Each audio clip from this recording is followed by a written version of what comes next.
지수 책임자께서 글로벌 지수 디자인 및 시행 전략이라는 주제로 발표를 해주시겠습니다. 우선 영상으로 만나보시겠습니다. Well, greetings. I'm delighted to be with the 여러분 안녕하십니까. 먼저 이번 포럼에 함께하게 되어서 매우 기쁘게 생각합니다. 지수 설계와 이행에 대해서 논의할 수 있게 되어서 기쁘고요. 저는 마이클 와들이라고 하고 런던에 있는 ZN 그룹의 CEO입니다. ZN 그룹은 런던 시내에 위치해 있는 선도적인 싱크탱크 연구소입니다. 1994년에 설립이 되었고 더 나은 금융과 기술을 통한 사회적 발전을 추진을 하고 있고 현재 글로벌하게 진출해 있습니다. 저희가 운영하는 프로그램 중 하나가 이제 롱 파이낸싱이라고 하는 것인데요. 이건 뭐냐면 언제 금융 시스템이 잘 돌아가는지 파악할 수 있는지에 대해서 이슈를 탐색하기 위한 것이었습니다. 그래서 이러한 프로젝트의 일환으로 저희가 경제, 금융 그리고 기술들에 대해서 집중적으로 연구를 했고 금융을 통해서 파이낸싱을 통해서 세상을 바꿀 방법들을 연구를 했었습니다. 특별히 이제 저희가 잘 알려져 있는 부분이 바로 지수 관련된 출판과 연구인데요. 저희는 글로벌 금융센터 지수를 발간을 하고 있습니다. 2007년도부터 해서 지금 계속해서 발표를 하고 있고요. 글로벌 녹색 금융 지수는 저희가 2018년에 처음 시작을 했고 최근에는 스마트 중심지 지수도 개발을 해서 혁신과 기술 쪽에 집중한 지수를 개발하고 있습니다. 현재 저희가 추진하고 있는 연구 규모가 어느 정도 되는지 조금 말씀을 드리자면요. 현재 전 세계 곳곳에 119개의 기관들이 저희 글로벌 금융센터 지수에 참여를 하고 있습니다. 특히 이제 최근에 보시게 되면 아시아 센터들의 참여와 점수가 또 크게 상승한 바 있습니다. 자, 그러면 저희 연구 결과에 대해서 잠시 설명을 드리겠는데요. 저희가 전 세계 금융센터에 대한 순위를 매길 때요. 저희 연구 결과를 근간으로 해서 다른 곳에 비해서 이 해당 금융센터가 얼마나 잘하고 있는지를 평가를 합니다. 그리고 또 특히 저희가 주목해서 보는 것은 시간이 갈수록 어떤 변화가 있었는지를 살펴봅니다. 이렇게 저희는 지수를 설계하고 또 이행하는 데 있어서 많은 경험을 보유하고 있습니다. 그런 점에서 좀 몇 가지 중요한 질문들을 우리가 고민해 봐야 한다라고 말씀을 드리겠는데요. 특히 신규 지수를 개발하고 발행한다라고 할 때 일단은 그럼 왜 지수이냐, 왜 인덱스이냐, 그리고 과연 지수가 올바른 선택이냐 이런 것들을 봐야 되고 어떤 데이터를 이용을 해야 되는지 또 생각을 해봐야 됩니다. 또 그것뿐만 아니라 어떤 데이터를 지수에 반영을 할 것인지 어느 정도 해야 신뢰성과 실효성을 가질지 정량 데이터와 정성 데이터 중에서 어떤 걸 활용할지 데이터 가중치는 어떻게 할지 또 지수의 발행과 발행의 빈도를 어떻게 할지 또 누구를 편입할지 이런 부분들을 이제 우리가 고민해 봐야 되는데 이 부분들에 대해서 좀 더 자세히 설명을 드리도록 하겠습니다. 먼저 맨 위쪽에 박스를 보시게 되면요. 사실은 이게 지수를 운영하는 이유라고 보시면 되겠는데 바로 트렌드 분석입니다. 즉 종단적으로 해서 시간이 가면서 트렌드가 어떻게 변하는지를 바라보는 것이죠. 그러니까 추이를 파악을 하는 게 그냥 어떤 지수의 어떤 특정 결과만 살펴보는 것보다 더 중요합니다. 그 다음에 또 이제 그 성과를 측정하고 싶어하는 모든 금융센터들을 다 포함을 할 건지 아니면은 좀 더 선별적으로 선택을 해서 운영을 할지를 판단하셔야 되는데요. 그리고 이거를 진행하는 방식과 관련해서 또 이제 메커니즘을 어떤 거 활용할지 이런 것들을 고민을 해봐야 됩니다. 예를 들어서 금융센터다라고 하면 저희 같은 경우에는 이제 지수에 편입되기 전에 먼저 일정 수준을 달성을 한 그런 금융센터에 대해서만 편입을 시키고 있습니다. 그래서 이 부분에 대해서도 좀 더 구체적인 방법이 있다 설명을 드리겠습니다. 그 다음으로 또 우리가 고민해 봐야 되는 건 데이터 선택에 대한 것입니다. 즉 금융기관의 성과에 대해서 평가를 한다라고 할 때 어느 특정 도시의 금융 분야 발전 상태와 관련 있는 부분만 책정하면 된다라고 생각하기 쉬운데요. 그래서 사실 어떤 금융 중심지로서 금융센터로서 도시가 발전하는 데 있어서는 여기에 기여하는 다양한 요인들이 존재를 합니다. 즉 금융 생태계가 얼마나 발전했는가 이것만 봐가지고는 충분하지 않다는 거죠. 이 도시의 기업 환경이 얼마나 좋은지 인적 자본은 얼마나 발달했는지 스킬에 대한 가용성은 얼마나 있는지 또 부패나 법치 측면에 있어서 평판이 어떠한지 이러한 다양한 것들을 봐야 됩니다. 그래서 저희는 저희 지수에다가 이런 다양한 데이터들을 반영을 하고 있습니다. 자, 그 다음에 정량 데이터를 쓸지 정성 데이터를 쓸지 결정하는 것도 사실 굉장히 흥미로운데요. 사람들은 정량 데이터를 좋아합니다. 근데 정량 데이터에는요, 좀 문제들이 있습니다. 일단 정량 데이터라고 하는 것은요, 이미 시일이 지나버린 것입니다. 유효성이 떨어지는 거죠. 그러니까 출판이 되고 나서 발표가 될 때쯤에는 이미 과거 데이터가 되어버리는 그런 특징이 있습니다.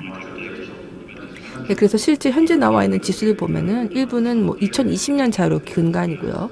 또 좀 더 자세해서 보면은 어떤 데이터들은 뭐 2017년, 2016년 데이터인 경우도 있습니다. 그러니까 발표가 될 시점에는 시기적인 적절성이 너무 떨어져 버리는 그러한 데이터라는 겁니다.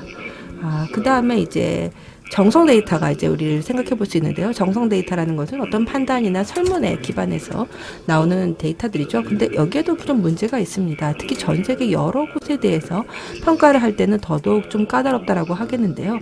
일단은 설문을 진행을 할 때 설문 참가자가 자기가 아는 금융센터에 대해서만, 그리고 그것 일부에 대해서만 안다, 그리고 응답을 한다라는 것을 고려해야 되고요.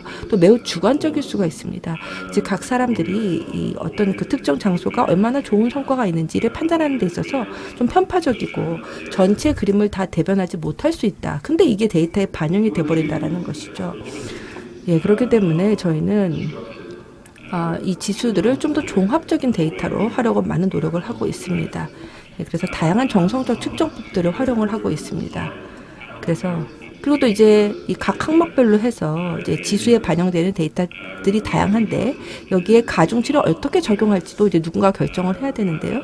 사실은 이 가중치라는 것도 어떻게 보면 굉장히 주관적일 수가 있습니다. 그래서 예를 들어서 뭐 GDP 성장률에는 가중치를 얼마나 주고 반면에 사회과학 학과를 졸업한 졸업생 수에는 가중치를 얼마나 줄지 이런 것들을 다 고민해 봐야 된다는 거죠. 실제 저희 지수에서 이 두 가지를 다 고려를 하고 있습니다. 그런데 이제 가중치를 부여하지 않고 방법을 구축할 수 있는 방법들도 있는데요. 이 부분은 조금 이따가 설명을 드리겠습니다. 자, 그 다음에 지수를 얼마나 자주 발표할 것인가, 그 빈도의 문제가 있는데요. 이것도 굉장히 중요한 부분이죠. 많은 분들이 지수를 운영한다라고 이야기를 했을 때 얼마나 자주 발표하고 발행하는지는 좀 간과해버리는 경향이 있습니다. 그냥 많은 사람들이 그냥 디폴트로 연간 발행한다 이렇게 간주를 해버리는 거죠. 그런데 무엇을 측정하냐에 따라서요, 1년의 기간이 너무 잦을 수도 있고 너무 드물 수도 있습니다. 그래서 이 부분도 좀 면밀하게 살펴볼 필요가 있습니다. 그리고 또 지수를 발행을 할 때 저희가 등급도 매기죠. 그래서 예를 들어서 금융센터, 금융중심지에 대한 순위를 매길 때 저희 지수 같은 경우에도 6개월에 한 번씩 발표를 합니다. 6개월에 한 번씩 발표하는 거는요, 지금처럼 너무 변화가 빠른 시대를 따라가기 위해서는 1년이 아니라 6개월 단위가 필요하다라고 생각을 했던 것이고요. 자, 그 다음에 우리 지수가 얼마나 잘 현실을 반영하고 있는지 그 퍼포먼스를 측정할 방법을 개발해야 됩니다. 그래서 저희 같은 경우에는 정량 데이터하고 정성 데이터를 결합할 방법을 일단 개발을 했습니다. 그러니까 그러면 더 이상 정량을 쓰냐 정성을 쓰냐 고민하지 않아도 되죠. 저희는 일단 둘 다 지수에 반영을 합니다. 또한 최첨단 통계 모델링을 통해서 이 두 가지 데이터 세트를 병합을 해서 반영을 합니다. 그래서 저희가 이제 글로벌 금융센터 지수나 다른 지수를 운영하는 방법을 보시면은요, 일단은 설문을 진행합니다. 금융 전문가분들 또 다른 분야에 있는 분들한테 설문을 진행하고 이들의 의견을 물어서 각 금융센터별로 해서 퍼포먼스가 어떻게 되는지, 또 이 장소가 기업하기에는 얼마나 좋은지 이런 것들을 평가를 합니다. 이렇게 해가지고 저희가 이제 개별 도시별로 해서 대규모의 평가를 구축을 합니다. 금융 전문가들로부터도 많은 의견을 듣지요. 그래서 이렇게 해서 이제 개별 금융 전문가들의 의견이 반 정도 이제 반영이 됩니다. 그리고 나서 151개의 다양한 측정법을 활용을 하는데요. 이렇게 하게 되면은 뭐 국가든 도시든 간에 이제 이걸 가지고 점수를 매기게 됩니다. 그런 다음에 머신러닝을 적용을 합니다. 이 머신러닝을 통해 가지고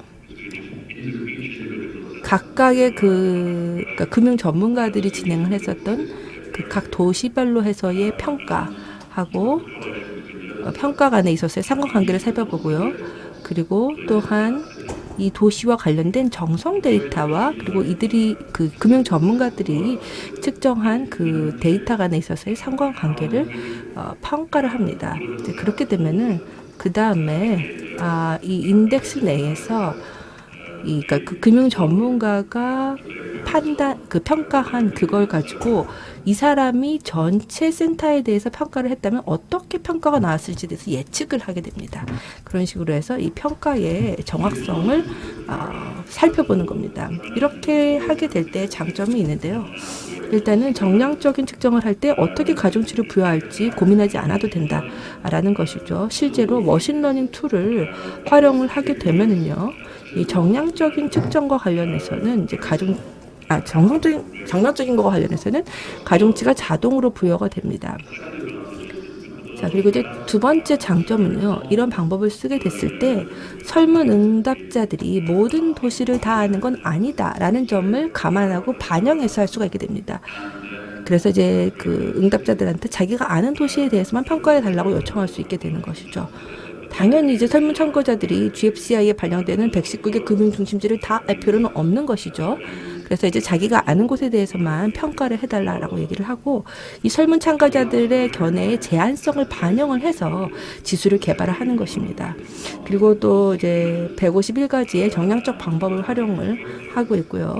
이런 데이터에도 가중치를 부여할 필요가 없기 때문에 그냥 머신러닝을 기반해서 상관관계를 조사하고 그런 다음에 그 부분을 그냥 지수에 반영하면 됩니다. 또한 이러한 프로세스를 통해서 예측적 분석이 가능합니다. 예를 들어서 금융센터에 대해서 이제 분석을 할 때요, 더 많은 사람들이 이 설문평가에 긍정적인 피드백을 하게 되면 지수의 등급이 어떻게 달라지는지를 미리 탐색해서 볼 수가 있습니다. 혹은 이 파이낸셜 센터에 이제 정량적인 기준으로 어떤 특정 수치 이상으로 퍼포먼스가 좋아지게 되면 그러면은 이 금융센터의 등급이 어떻게 달라지는지 이런 것들을 미리 살펴볼 수 있다라는 것이죠. 그리고 이걸 바탕으로 해서 다양한 자문을 해줄 수가 있습니다. 저희가 얼마 전에 제안을 했던 그 프로젝트가 있는데요. 이게 이제 해양 서비스 센터에 대한 지수입니다. 그래서 이게 아마 여러분들이 개발하려고 하는 지수하고도 상당히 비슷할 수가 있는데요. 저희 글로벌 금융센터 지수에 사용했던 거하고 똑같은 방법을 적용을 했습니다. 그래서 일단은 해양 서비스 중심지에 대한 지수를 만들 때 공공정책 입안가들한테 이 지수가 만들어지게 되면 더 이제 훌륭한 정보들을 제공을 해줄 수가 있게 되고, 그러면은 그곳을 발달시킬 때 어떤 부분에 더 집중을 해야 되는지를 더 분명하게 알 수가 있게 된다는 것이죠. 또한 그럴 뿐 아니라 이 지수를 발표를 하게 되면 여러 가지 홍보 효과들이 있게 되고, 그러면서 해양 서비스의 주교성을 더 주목받게 할 수 있습니다. 그리고 또 이런 지수를 개발하는 또 다른 중요한 목표는 바로 이 동일한 주제에 대해서 관심을 갖는 그러한 전문가 커뮤니티를 형성할 수 있게 된다라는 것이 큰 장점이라고 할 수 있습니다. 지금까지 어떻게 지수 설계를 하는가, 특히 저희 센터에서는 어떤 식으로 설계를 하는지 대략적으로 설명을 드렸고, 어느 부분을 고려하는지에 대해서도 말씀을 드렸습니다. 발표를 마치기에 앞서서 이 만화를 좀 보여주고 싶은데요. 서로 매우 다른 특징을 가진 도시 간의 비교를 하기 위해서는 적절한 방법을 찾아야 한다라고 하는 그런 만화입니다. 그러니까 금융 중심지에 대해서 평가를 할 때 뉴욕과 케이먼 섬은요 완전히 다르죠. 시장 규모도 다르고 또 각자의 강점에서 너무 큰 편차를 보이기 때문에 이런 점들이 이제 고려가 돼야 된다라는 겁니다. 그래서 각 금융센터를 공정하게 평가할 수 있는 지수가 개발이 돼야 되고, 그러면 도시별의 어떤 규모나 이런 거에 따라서 접근 방식이 달라져야 된다라는 것이죠. 자, 이렇게 여러분들 앞에서 발표할 수 있는 기회를 갖게 되어서 매우 기쁘게 생각하고 여러분 포럼의 성공을 기원합니다.